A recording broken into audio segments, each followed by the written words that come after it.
Good morning. Just getting myself set up here after yet another attempt at making this work on my phone because my phone has a better camera, and just wishing that I could have better results in terms of the filming. But that's all right. Eventually I will do this with a proper camera. Let's talk about extension a little bit today. It is a great movement, right? Upper back extension is fantastic, but it can be a little bit hard to get at. Anatomically, your neck curves in this way. Your upper back curves out. Your lower back curves in. So that inward shape means that when you go into extension, you have two parts of your body that are already going in that direction, your neck and your lower back. And most of us are pretty sticky. Your thoracic spine, so the part of your spine that runs through your upper back, is supposed to be quite mobile. Your neck and your lower back are supposed to be pretty good and stable and supportive. But for a lot of us, the upper back is actually not that pliable. So when we start trying to take it not in the direction that it normally goes, right? It normally is curved this way. We're going to try and take it this way. It can be really hard to get it to do what you're asking it to do. And the tendency is to get the neck and the lower back going because that's the natural default spot for that movement to go. So what do we do about that? Well, we can start with acknowledging that we don't have great connection to this upper back spot, and that when you start asking it to move, your brain doesn't have a great picture of where your upper back is, what it looks like, what it does. So the first thing to do is actually to just wake it up a little bit. So if you have something around, if you have a ball or a pool noodle or something that you can use to just roll on your back a little bit before we even start trying to get into extension.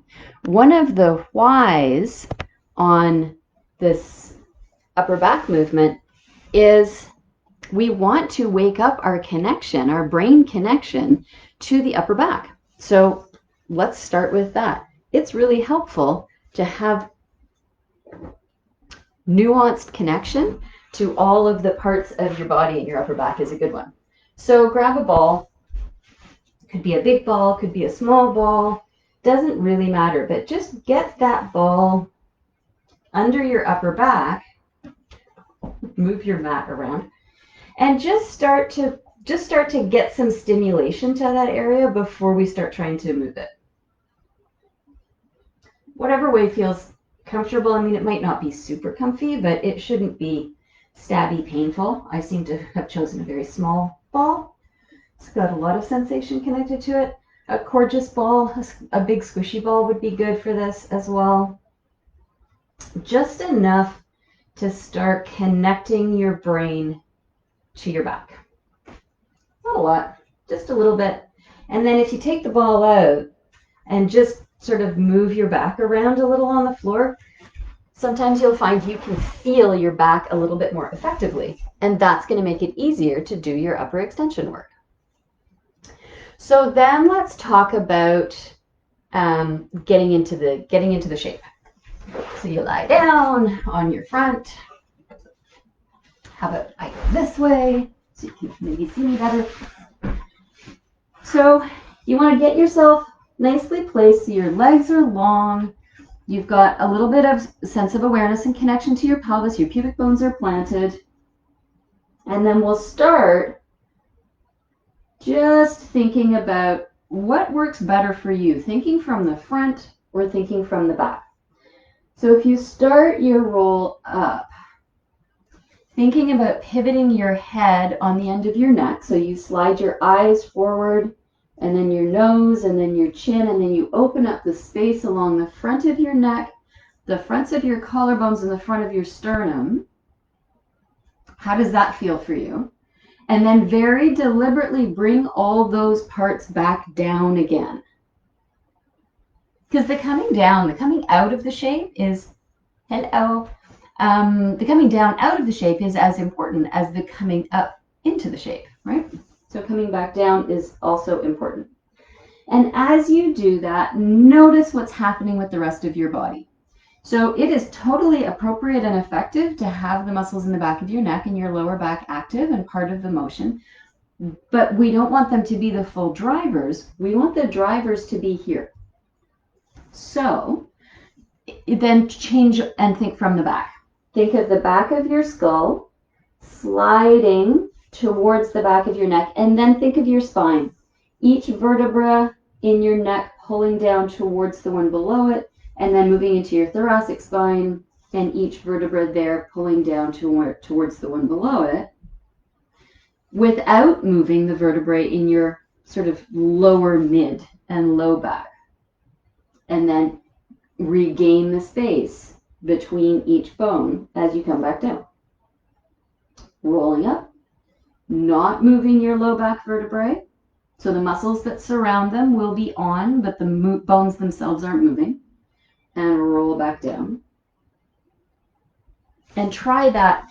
And just go back and forth a couple of times and try this idea of thinking from the front and thinking from the back and seeing which approach makes more sense to your brain to get that sense of the movement of your upper spine. So one of the whys of extension for me is about figuring out, one of the whys of doing this exercise is to figure out for yourself how your brain best connects to a movement we don't do all that often, right? The fact that your back is going into extension, yes, the muscles that drive that are along the back, but your brain might respond better to moving from the front, and that's okay, as long as you get into the shape. So, another why for doing a swan shape can be to find flow into your the muscles that connect to your upper back and your shoulders. So a great prep is to just bring your arms up away from the floor. I don't know if you can hear me when I talk into the floor.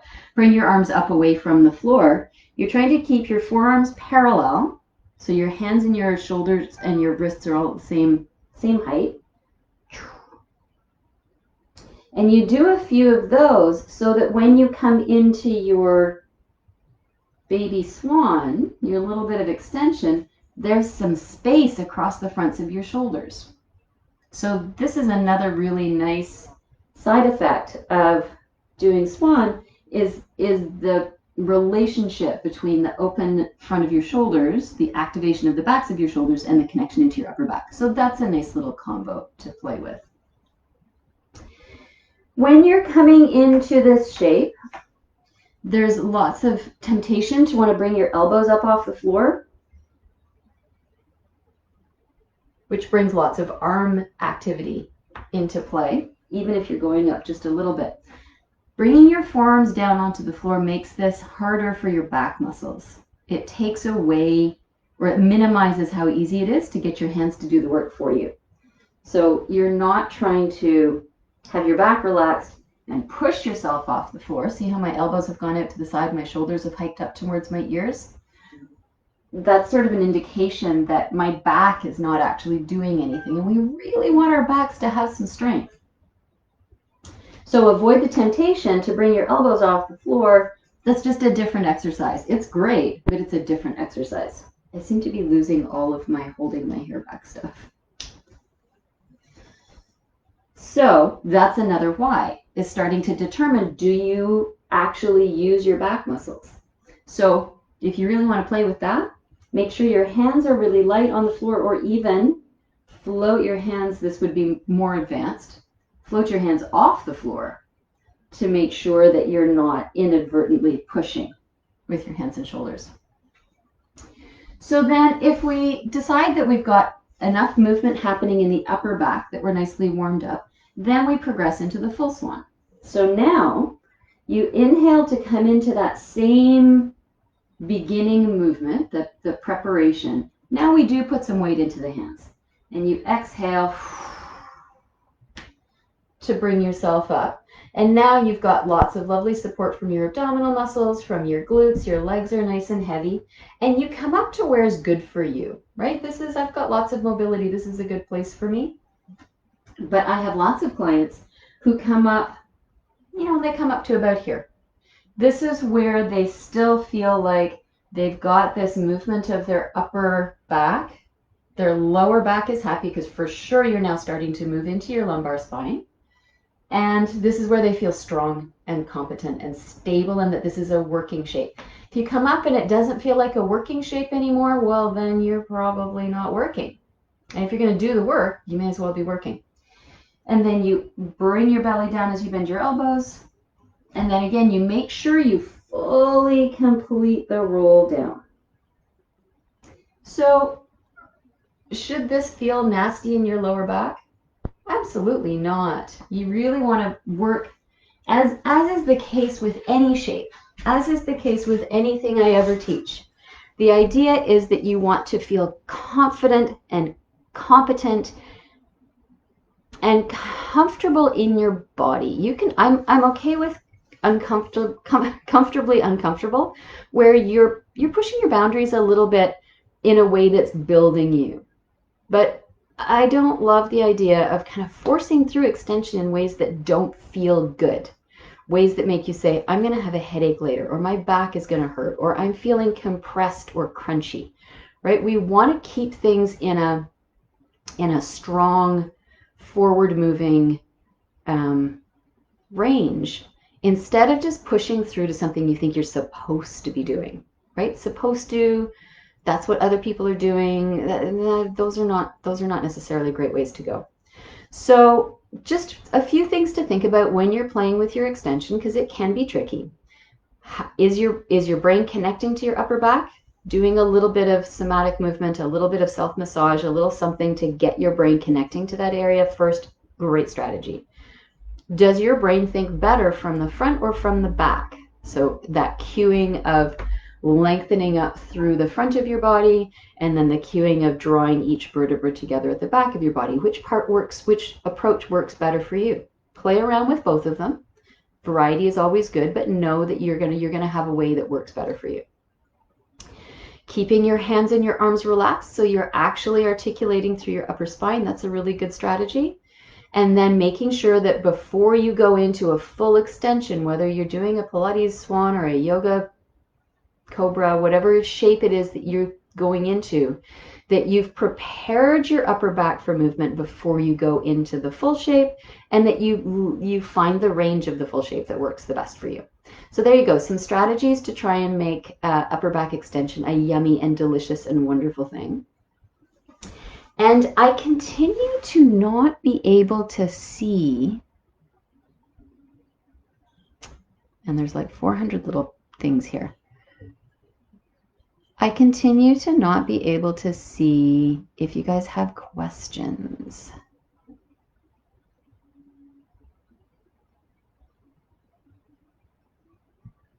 So I'm hoping that you don't have questions. If you do, pop them in down below and let's see if they show up for me. So any thoughts about how your back feels, about progressions, regressions, if there's anything that you're wondering about extensions, pop it in and let's see if I can see your questions.